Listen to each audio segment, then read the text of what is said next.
안녕하십니까. 저는 이제 70 먹은 할머니입니다. 제 기구한 인생에 대해 넋두리를 하고 싶었는데 이렇게 사연을 올리는 채널이 있다니 참으로 좋네요. 며느리들이 열심히 보고 있길래 저도 부탁을 해서 사연을 올려봅니다. 저에게는 참으로 슬픈 사연이지만 앞으로는 행복만 가득할 예정이라 슬픈 이야기 툴툴 털어내려 써봅니다. 말주변 머리가 없어 며느리들이 글을 대신 써주느랴 고생이겠지만 나중에 맛있는 거 사주면 되겠죠? 저는 아주 평범하게 자랐습니다. 작게 인쇄소를 하시던 아버지 밑에서 잉크 냄새를 맡으면서 자랐습니다. 어머니께서는 손이 넉넉하신 분이셔서 늘 만든 음식들을 사람들에게 베풀며 살아오셨습니다. 엄청나게 부유했던 집은 아니지만 아버지의 일거리가 끊임이 없었기에 가난에 허덕이는 일 없이 잘 먹고 무럭무럭 자랐습니다. 아버지께서는 늘 저에게 좋은 사람 만나서 시집을 잘 가야 한다고 했었습니다. 그때만 해도 여자가 일을 하면 남자가 놀고 먹는 한량인가 하는 소리를 들었다고 했습니다. 자고로 굶겨 죽이지 않을 남자와 결혼해서 아들, 딸 많이 낳고 살아야 복이 있다는 소리를 듣는다고 했죠. 어머니께서도 아이를 많이 낳아 다복한 가정을 이루고 싶어 하셨었지만 저를 낳고 몸이 안 좋아지시는 바람에 아이를 더 갖지 못하게 되셨다고 했습니다. 하나뿐인 딸이기에 얼마나 애지중지 키웠겠습니까? 그런 저에게 소위 말하는 좋은 남자가 생겼고 양가의 축복 아래 결혼도 하게 되었습니다. 하지만 결혼하고 나서 점점 상황이 이상해졌습니다. 갑자기 시아버지께서 심장마비로 객사를 하셨고요. 시어머니께서는 시아버지를 잃은 슬픔에 시름시름 앓다가 돌아가셨습니다. 결혼하자마자 치룬 장례에 저는 정신이 없었습니다. 거기다가 두 분의 상을 치룬 지 얼마 안 되어 저희 아버지 인쇄소에 불이 나서 주변 건물들까지 손해를 끼치고 말았습니다. 한순간에 전 재산을 잃고 주변 상가에게도 피해를 변상해야 했습니다. 그래도 저는 두 분 건강에 이상이 없다는 것만으로도 감사했습니다. 하지만 빚더미에 앉게 되었습니다. 그때는 보험이랄 것도 제대로 없어서 피해 변상은 고스란히 아버지의 몫이었습니다. 저희 남편은 제 부모님의 몫의 빚까지 떠안아 주겠다고 했습니다. 저는 면목이 없었죠. 하지만 정말 좋은 남자였습니다.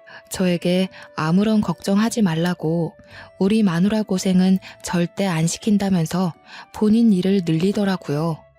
남편은 건설 현장에서 타일을 붙이는 일을 하는 타일공이었습니다. 몸이 매우 힘들지만 일을 하는 만큼 돈을 벌 수 있는 직업이었습니다. 남편은 일을 늘려서 하루 종일 집에 붙어 있지 못했습니다. 그런 남편을 보면서 저희 친정 부모님은 참 마음 아파하셨습니다.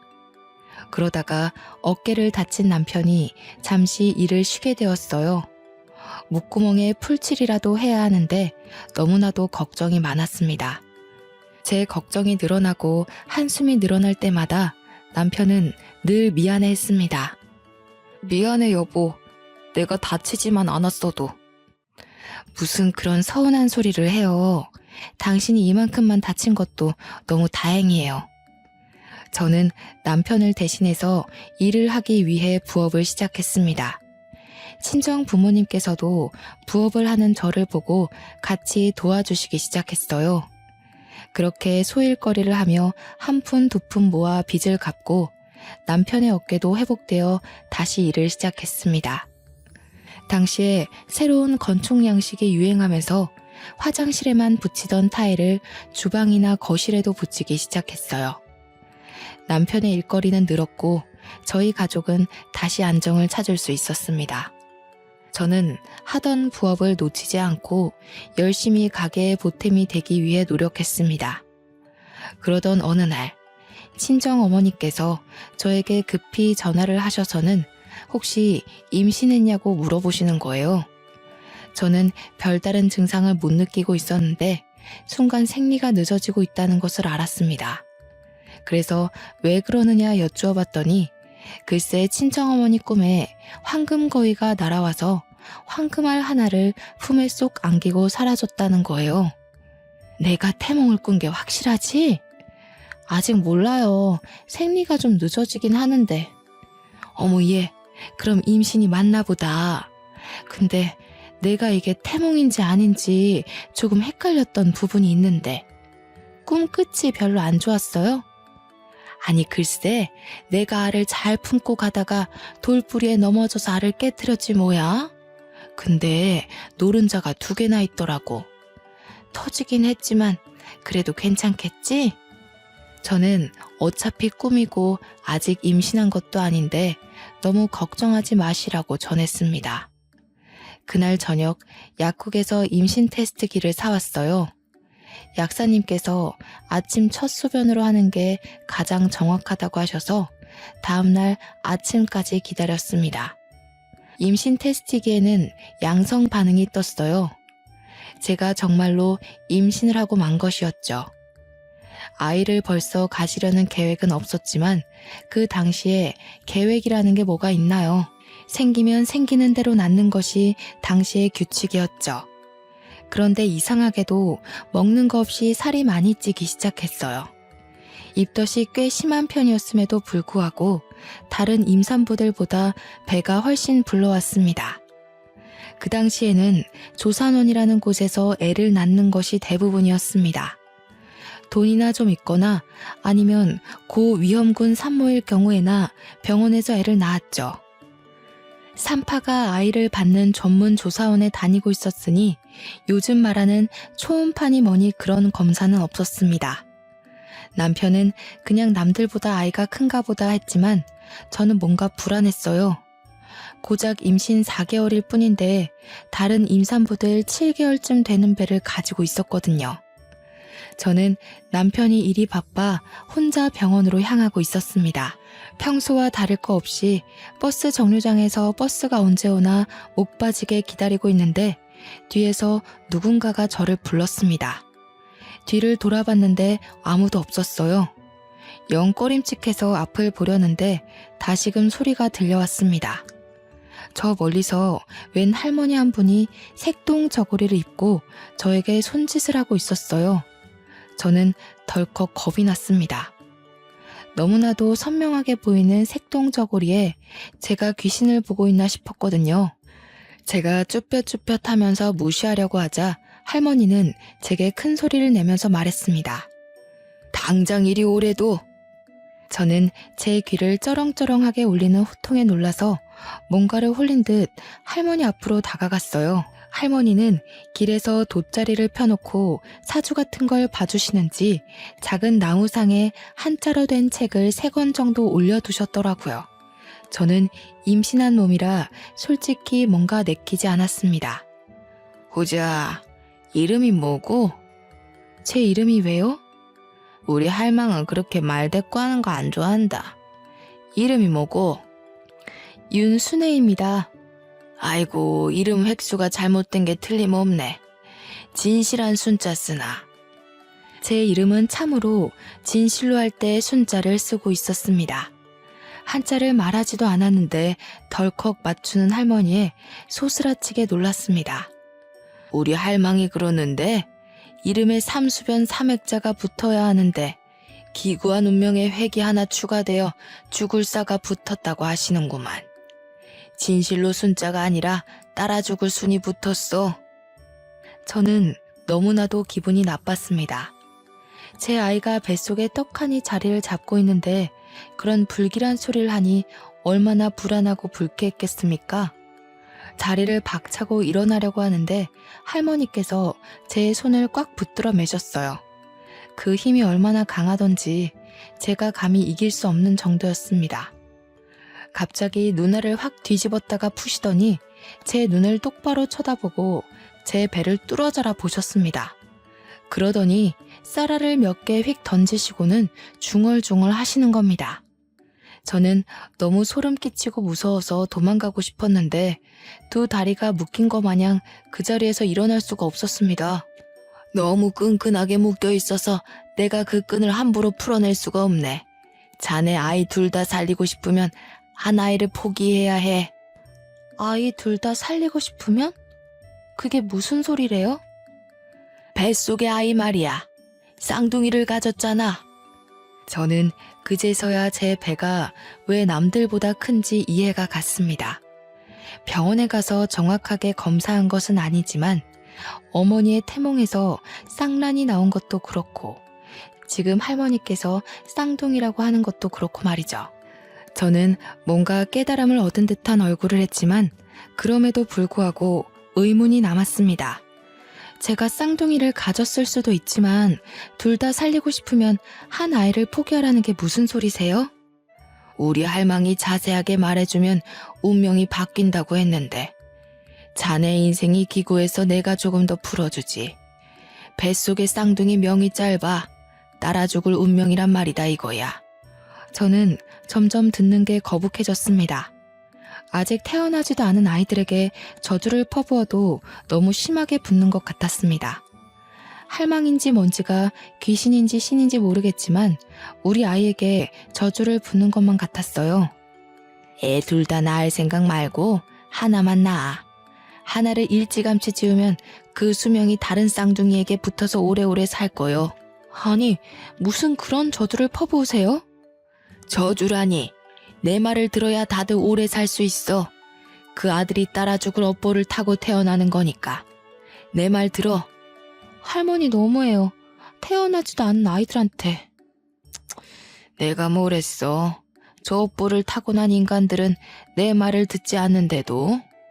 갑자기 목소리가 바뀐 할머니는 저를 확 째려보셨습니다. 이전까지는 호통은 치셔도 눈빛은 안타까워하는 눈빛이셨는데 지금은 눈빛에 도끼가 가득했어요. 자식은 물론이고 다른 사람도 살고 싶으면 애 하나를 버려. 그러면 그 수명 골고루 나눠 먹을 테니. 그러더니 할머니는 저의 다른 말들을 모두 무시한 채 나무 탁상을 탁탁 챙기고 돗자리를 휘리릭 말아서 들고는 골목 끝으로 사라졌습니다. 저는 멍하니 사라지는 할머니의 뒷모습을 바라보았어요. 그러다가 정신을 차리니 제가 뭘 하고 있었는지를 모르겠더라고요.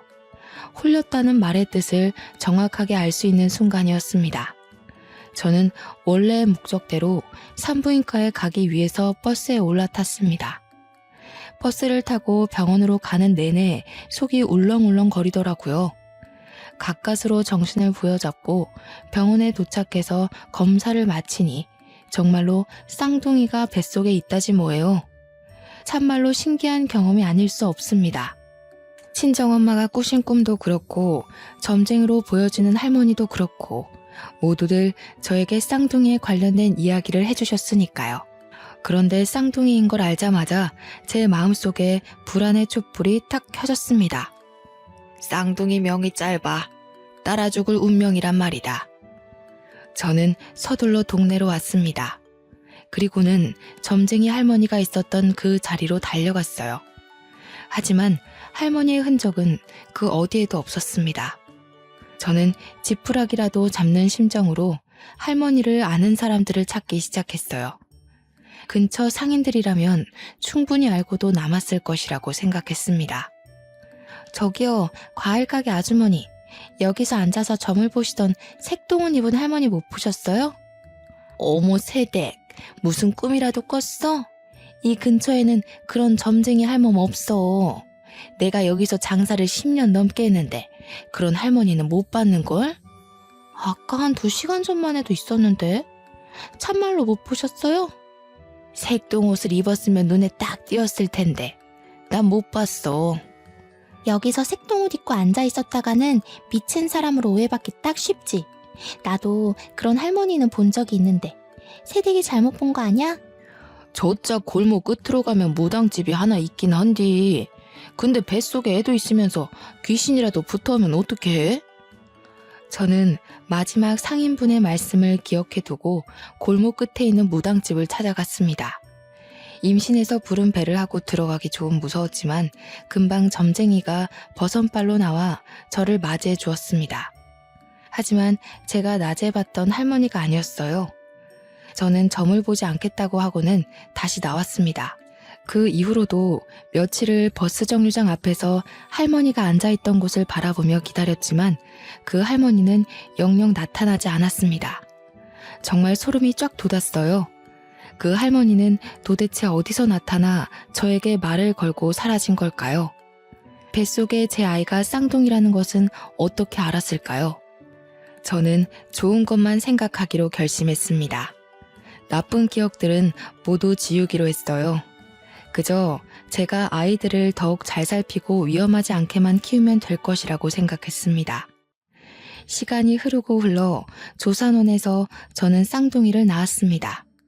꼬박 20시간이 넘는 진통 끝에 자연분만을 했고 둘째 아이가 조금 늦게 나오는 바람에 덜컥 겁을 먹었지만 능숙하신 조산사가 아이를 잘 꺼내주었습니다.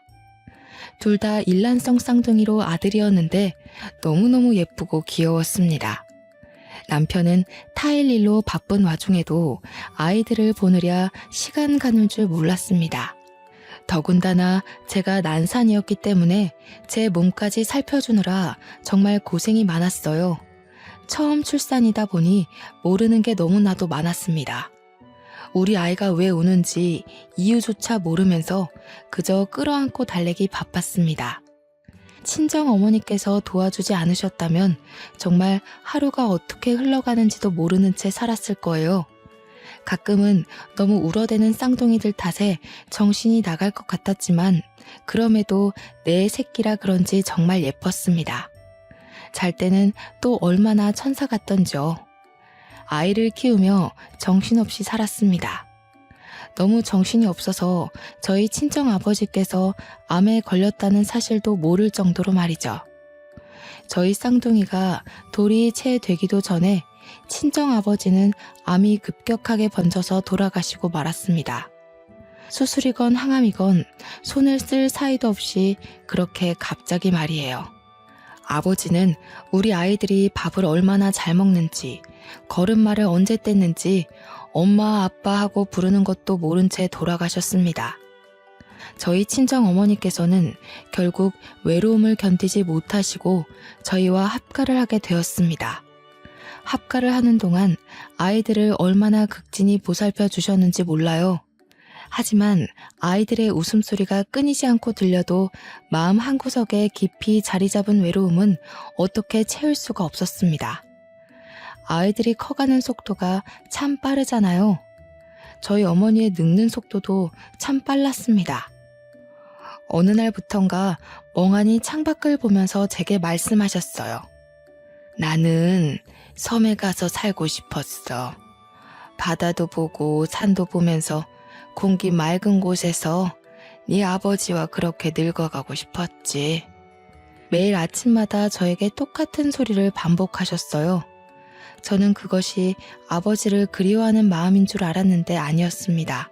가끔은 요리를 하시다가 냄비를 태워 먹기도 하고 어느 날은 집이 몇 호였는지를 헤매기도 하셨지만 저는 별 대수롭지 않게 생각했습니다.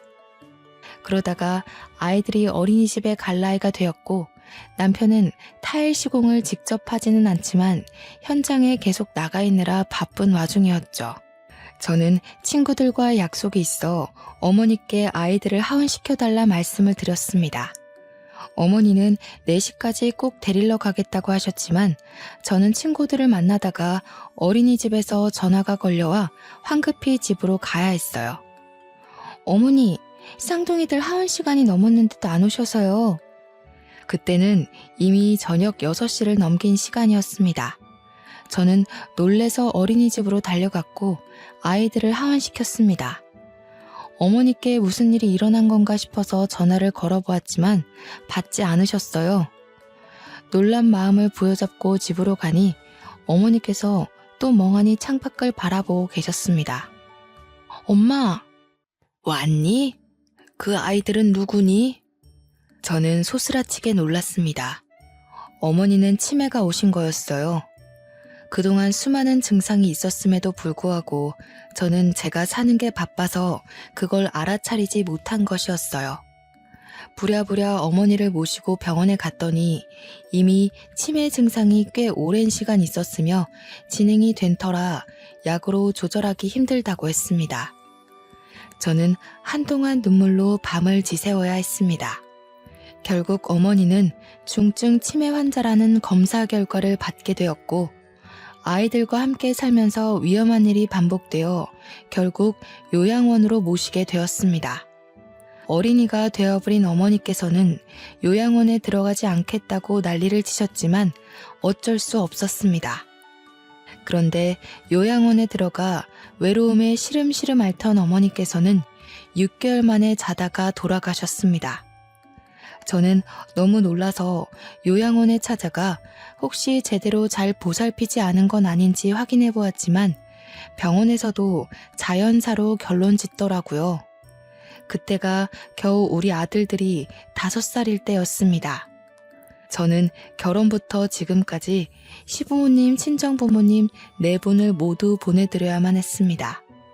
문득 버스 정류장에서 우연히 만났던 할머니의 말이 떠오르더라고요. 자식들은 물론이고 다른 사람도 살고 싶으면 애 하나를 버려. 그러면 그 수명 골고루 나눠 먹을 테니. 소름이 끼쳤습니다. 정말 제 이름의 획순 하나로 이런 일이 벌어진 건가 싶었고요. 우리 아들들이 무탈하게 살 수 있는 방법이 무엇이 있을까 고민하게 되었습니다. 하지만 별다른 수가 없었죠.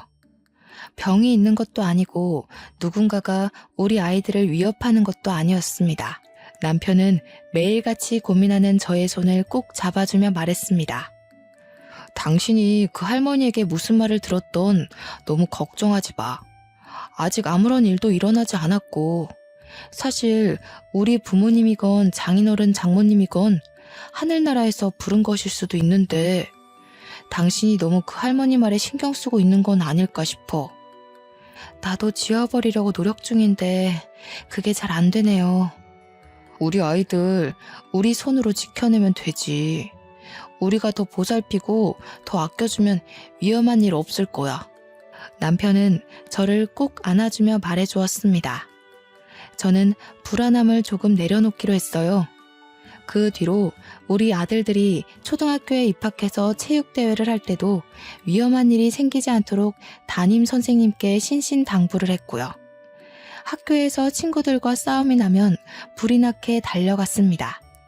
그때 당시만 해도 학교에서 체벌이 공공연하게 이루어졌던 시기라 매 학년마다 담임 선생님을 찾아가 체벌은 절대 안 된다고 말씀을 드렸고요. 시장을 다닐 때에도 제가 매일같이 데려갔고 또 데리고 오면서 위험한 상황 자체를 만들지 않으려고 했습니다. 물론 주위에서는 너무나도 극성이라고 손가락질을 하기도 했죠. 하지만 자식 목숨이 달린 일인데 어느 부모가 가만히 있을 수 있겠습니까? 우리 아이들은 무럭무럭 자랐습니다. 울음만 커져도 제가 소스라치게 놀랐기 때문에 정말 남자 아이들로서는 별로 상상할 수 없을 정도로 흉터 하나 없이 잘 컸습니다. 예방접종을 할 때에도 일일이 알레르기 검사를 하고 안전성을 수십 번 물어보고 맞췄으니까요. 아이들이 고등학생이 된 이후부터는 마음이 한결 편하더라고요. 성인과 별 다를 것 없는 몸을 하고 있었으니까요. 우리 아들들이 키도 꽤 컸고 몸도 다부졌거든요. 무엇보다 예의도 바르고 제 말을 잘 들어주는 자상한 아들들이었습니다. 정말 아픈 데 하나 없이 다치는 데 하나 없이 잘 자라주었습니다. 저는 평온한 일상이 반복되자 점쟁이 할머니의 말을 완전히 까먹어버렸습니다. 그도 그럴 게 수능도 잘 치렀고 대학도 둘 다 원하던 학과에 붙었거든요. 대학생이 되어 초반에 놀러 다니느랴 집에 잘 안 들어왔을 때는 조금 걱정이 되었지만 아들들은 걱정 말라고 했습니다. 그렇게 제일 걱정이던 군대도 잘 다녀오고 대학도 졸업하고 둘 다 취직이 되었을 땐 저와 남편 모두 안심했습니다. 남편은 저에게 웃으며 놀리기까지 했죠. 어릴 때는 어디 다쳐서 피라도 나면 기절할 것처럼 굴었던 사람이 그봐 마음을 달리 먹으니까 우리 아들들도 잘 자라서 이렇게 어엿한 성인이 됐잖아. 저는 남편을 보며 활짝 웃었습니다. 사람은 역시 마음먹기에 달린 거라 생각했죠. 그러던 도중 첫째 아들이 여자친구를 소개시켜주겠다고 했습니다. 아들들 모두 34살이니 결혼 정년기라고 생각은 했지만 저렇게 이야기를 하니 속이 시끌시끌한 건 어쩔 수 없더군요. 첫째가 피아노를 전공했다던 여자를 데리고 왔고 늘씬늘씬하고 예쁜 것이 한눈에 마음에 들었습니다. 인사를 나누는 자리에서 처음에 저를 어색해했지만 제가 마음을 열고 다가가니 사르르 녹는 애교를 장착하고 저를 대하더군요. 이래서 우리 아들이 푹 빠진 건가 보다 싶었습니다. 양가가 인사를 드릴 때도 참 화기애애했습니다. 결혼식 분위기도 참 좋았고 결혼하고 나서는 더욱 좋았습니다. 우리 아들이 살가운 성격은 아니었는데 며느리가 오고 나서부터 참 저를 이모저모 많이 챙기더군요. 며느리가 시켜서 하는 일이라도 참 고마웠습니다. 첫째 며느리가 결혼 4개월 만에 임신했다고 했을 때 저와 남편은 초음파 사진을 들고 눈물을 흘리기도 했으니까요. 첫째 며느리의 임신 경사와 더불어 둘째 아들도 결혼하겠다고 했습니다. 미술 선생님으로 재직 중인 여자라고 했습니다. 둘째 며느리는 참 조용조용하면서도 진득하니부터 일을 할 줄 아는 아이였습니다. 큰 며느리처럼 살갑게 붙어서 이런저런 이야기를 나누거나 하진 않았지만 늘 제 옆에서 조용히 제가 하는 일을 거들었죠. 그 야무진 손이 얼마나 예뻐 보였는지 모릅니다.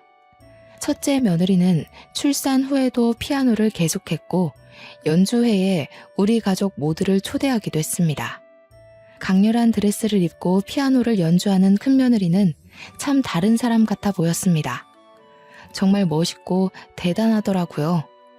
그 이후에도 제가 연주회 가는 것을 좋아하니 무슨 일이 있으면 연주회 티켓을 주었습니다. 며느리 친구들의 공연을 같이 보러 가기도 했고요. 둘째 며느리는 학교에서 미술 선생님으로 일을 하면서도 자기 전시회라는 것을 열더라고요. 미술이라는 걸 하나도 모르는 제가 봐도 그림이 너무 아름다웠습니다. 제가 멍하니 둘째 며느리의 작품을 보고 있자 며느리가 저를 위해 그림을 그려주기도 했네요. 그걸 보고 첫째 며느리도 둘째 며느리에게 작품을 사기도 했고요. 둘째 며느리는 돈 받고 팔 수 없다고 그냥 드리겠다고 둘이 티격태격하다가 정말 싸움이 나기도 했네요. 가운데서 중재하느라 제가 얼마나 진땀을 뺐는지 모릅니다. 첫째 며느리가 출산하고 얼마 지나지 않아 둘째 며느리도 임신을 했고 첫째 며느리가 둘째도 가졌다는 소식을 전해왔습니다. 한순간에 대가족이 되어버려 저와 남편은 정신이 없었죠. 첫째 며느리가 아이를 봐달라고 하면 한달음에 달려가 아이를 돌봐주기도 했고 제가 먼저 아이를 돌봐줄 테니 목욕탕이라도 가서 때라도 밀고 오라고 할 때도 있었습니다. 그럴 때마다 같이 못 가서 아쉽다는 며느리를 어찌 예뻐하지 않을 수가 있을까요? 정말 고부간의 갈등이라는 건 하나도 겪어본 적이 없습니다. 첫째네 손주 2명에 둘째네 손주 하나, 이렇게 세 아이를 동시에 돌봐 집안이 난장판이 되어도 참 즐거웠습니다. 며느리들도 저를 얼마나 의지했는지 모릅니다. 그러던 도중 저에게 또 한 번 시련이 찾아왔습니다. 하나뿐인 제 남편이 세상을 떠나버린 것이었습니다. 사고였지만 제 마음은 받아들이기가 힘들더라고요. 아들과 며느리들 손주들까지 할 거 없이 장례식장을 지키고 사돈댁들도 전부 와서 저를 위로해 주었습니다. 첫째 며느리와 둘째 며느리 모두 남편의 몫까지 저를 챙기겠다고 진심의 눈물을 흘리며 약속했죠. 저는 너무나도 외롭고 쓸쓸했지만 매일같이 전화하고 자주 찾아오는 며느리들 덕에 그 슬픔도 훌훌 털어낼 수 있었습니다. 오죽하면 저에게 합가를 하자고 하는데 도무지 아들네 집에 얹혀 살 마음까진 들지 않더라고요. 대신 남편과 아이들을 키우며 한평생 살았던 집을 처분하고 작은 빌라로 이사를 갔습니다. 첫째와 둘째네 집 모두 가까운 동네로 말입니다. 집이 가까워지니 며느리들도 더 자주 저를 찾아오더군요. 저는 정말 시간 가는 줄 모르고 며느리들과 신나게 놀러 다녔습니다. 어찌나 서울 구석구석에 맛집이 넘치고 카페들이 넘치던지 생전 남편이랑은 가본 적도 없는 곳이었어요. 며느리들과 돌아다니면서 얼마나 재미졌는지 모릅니다. 그러자 둘째 며느리가 여행을 가는 것이 어떻겠냐고 묻더라고요. 생각해보니 남편이 살아있을 때 전부 다 같이 가족여행을 떠나본 적이 없었던 거예요. 아버님 살아계실 때 갔어야 했는데 너무 아쉽네요. 그래도 이번 여행에서 우리 재밌게 놀다가 와요, 어머님. 맞아요. 제가 고기 하나는 진짜 잘 굽거든요. 형님, 고기는 제가 구울 테니까 집게 탐내지 마세요. 며느리들은 제가 좋다고 하니 바로 강원도에 있는 펜션을 예약하더라고요. 고기도 구워 먹고 물놀이도 할 수 있다면서 아주 좋아했어요. 사는 게 바빠 아들들 데리고 좋은 곳으로 여행을 떠나본 적 없어서 참 미안하면서도 설레더군요. 첫째 아들의 둘째 손주와 둘째 아들네 첫째 손주는 너무나도 아기라서 사돈댁들이 맡아주시겠다고 즐거운 여행 다녀오라 하시더라고요. 저는 감사 인사를 전화로 전달하고는 첫째 아들네 차에 올라타려 했는데 갑자기 첫째 손주가 떼를 쓰기 시작했습니다. 할머니랑 엄마랑 작은 엄마랑 이렇게 탈래요. 응? 아빠가 운전하는 차에 타지 않고? 여자는 여자끼리, 남자는 남자끼리. 요즘 유치원에서 여자 남자 편갈라서 논다고 하더니 집에서도 이러네요. 형수님, 조카가 원하는데 뭐 어때요? 저랑 형이랑 운전해서 갈 테니 형 차를 형수님이 운전해서 오시면 되겠네요. 좋아. 손주의 바람대로 여자차, 남자차 나눠서 타기로 했습니다. 첫째 며느리가 운전하는 차에 저와 손주 둘째 며느리가 타고 둘째 아들이 운전하는 차에 첫째 아들이 앉았습니다. 그렇게 강원도 횡성에 있는 펜션에 가기로 하고는 차를 출발해서 한창 고속도로를 타고 있었습니다. 두 번째 휴게소에서 만나자 약속을 했다고 했는데 아무리 기다려도 아들네 차가 도착하지 않았습니다. 불안한 마음에 며느리들이 전화를 해봤지만 둘 다 전화도 받지 않았고요. 모르는 번호로 전화가 걸려오고 나서야 저는 점쟁이의 말이 떠올랐습니다. 온몸에 소름이 돋으면서 다리에 힘이 풀렸고 전화를 받은 첫째 며느리의 표정이 일그러지는 것을 보면서 확신을 했습니다. 둘째 며느리는 영문도 모른 채 주저앉은 저를 부축했고요. 첫째 며느리는 갑자기 온몸을 떨면서 눈물을 흘리기 시작했어요. 저는 그 모습을 보면서 같이 눈물을 흘렸습니다. 남편들 차가 사고가 나서. 네? 형님, 그게 무슨 소리예요? 며느리들과 저는 황급히 병원으로 달려갔고 거기서 싸늘하게 식은 두 아들을 만날 수 있었습니다. 과적제 화물 트럭에서 떨어져 나온 벽돌이 아들 차를 뚫었다고 했습니다. 벽돌을 맞은 둘째 아들은 즉사, 피하려고 차를 틀다가 가드레일을 받은 첫째 아들은 병원으로 이송 도중 사망했다고 하더군요. 그게 우리 아들들 나이가 고작 40살일 때였습니다. 아들들의 장례를 어떻게 치렀는지 기억도 나지 않습니다. 너무나도 정신이 없었고 온통 곡소리뿐이었습니다. 저는 더 이상 흐를 눈물도 없겠구나 했는데 또 눈물이 나오더라고요. 며느리들은 저를 붙잡고 어머니 어떡해요 하는데 해줄 수 있는 말이 없더군요. 발인을 끝내고 장지에 두 아들을 묻고 집으로 돌아와 아무도 없는 텅 빈 집에서 홀로 잠이 들었는데 꿈속에 그 색동옷 입은 할머니가 나타나더군요. 세월이 40년이나 흘렀음에도 여전히 버스 정류장에서 만났던 그 모습을 하고 말입니다. 내가 하나만 살리라고 했잖아. 그래야 수명을 늘릴 수 있다고. 네 이름 획수가 잘못되어 줄줄이 따라가는 거라고 했잖아. 이제 저는 어떡해요? 며느리들까지 무슨 화가 생기면 어떡해요.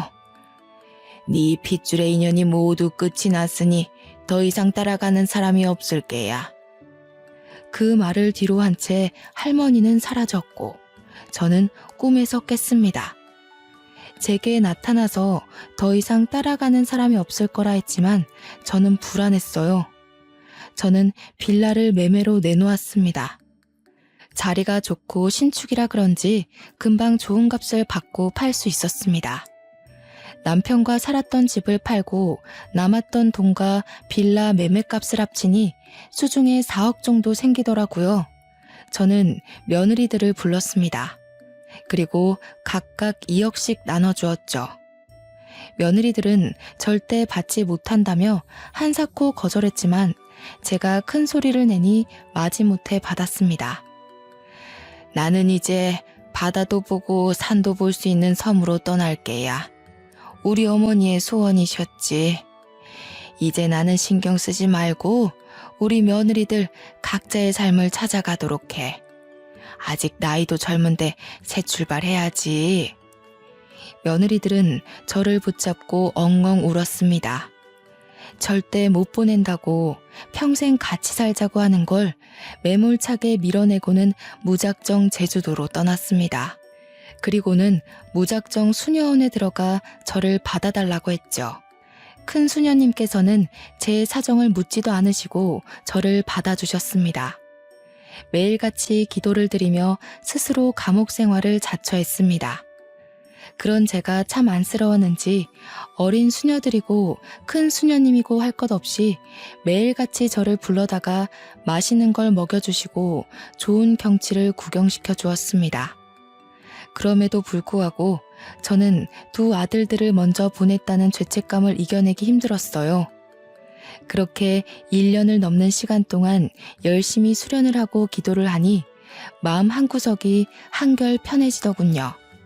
그런데 어느 날 큰 수녀님이 저를 찾는 사람들이 있다면서 기도를 하고 있는 저를 불러냈습니다. 앞마당에 나가니 첫째와 둘째 며느리들과 손주들이 저를 기다리고 있었습니다. 순간 눈물이 터지는데 흐르는 눈물을 막을 수가 없었습니다. 며느리들도 저보고 눈물을 흘리고 있더군요. 천천히 이야기하라면서 자리를 비켜주신 큰 수녀님 덕에 저희는 이산가족 상봉하듯 끌어안고 엉엉 울었습니다. 어디 가셨는지 알려주지도 않으셔서 정말 못 찾는 줄 알았어요. 알고 보니 저를 찾느라 참 고생했다고 하더군요. 제가 거주지를 옮기지 않고 지내다가 며칠 전에서야 전입신고를 수녀원으로 했는데 그걸 보고는 찾아온 것이었습니다. 어머님, 이제 저희와 같이 서울로 올라가요. 저희 그동안 취직도 하고 대출도 받아서 마당에 있는 주택을 샀어요. 어머님 모시고 살려고 일부러 큰 집으로 구했어요. 내가 염치 없이 어떻게 거기서 살 수가 있겠니? 괜한 짓을 했구나. 나는 여기가 편하고 저희 취업해서 일을 해야 한단 말이에요. 그럼 손주들은 누가 봐주시나요? 어머님이 와서 사랑으로 보살펴 주세요. 우리 남편들처럼 그렇게 키워주세요. 울면서 떼를 쓰는 며느리들에게 매몰차게 돌아가라 이야기를 하지 못하겠더군요. 며느리들은 인근에 숙소를 잡았다면서 기다리겠다고 꼭 같이 돌아갈 거라고 했습니다. 제 이야기를 대충 들은 큰 수녀님께서 무슨 걱정이 있으냐며 며느리들을 따라가라고 하시더군요. 우리 자매님께서 앞으로 얼마나 더 이 세상에 있다가 하나님의 부름을 받으실지 모르지 않습니까? 마지막은 가족들과 함께 오순도순 지내시면 얼마나 행복할까요? 저는 큰 수녀님의 말씀에 큰 결심을 하고 며느리들에게 연락을 했습니다. 내가 너희들에게 큰 짐이 될지는 모르지만 나 또한 내 가족과 함께 지내고 싶어 못 이기는 척 따라가마. 하지만 이거 하나만 약속해다오. 언제라도 좋은 사람이 나타나면 뒤도 돌아보지 않고 떠나는 게야. 어머님, 꼭 약속할게요. 하지만 어머님도 저희가 좋은 사람을 만날 때까지 절대로 만남을 강요하지 마셔요. 저희가 절대 죄책감이나 마음의 응어리 같은 게 남아서 이러는 거 아닌 거 아시죠? 정말 어머님과 함께할 때 너무 행복했고 그 행복이 그리워서 모시고 살겠다고 결심한 거였어요. 나도 너희와 함께할 때 참 행복했단다. 하지만 죽은 아들들 때문에 이러는 거면 내가 너무 부담스럽구나. 저희는 그저 어머님과 함께하고 싶은 것뿐이에요. 말씀대로 약속 꼭 새겨 드릴게요. 며느리들은 걱정 말라고 약속을 꼭 하겠다고 했습니다.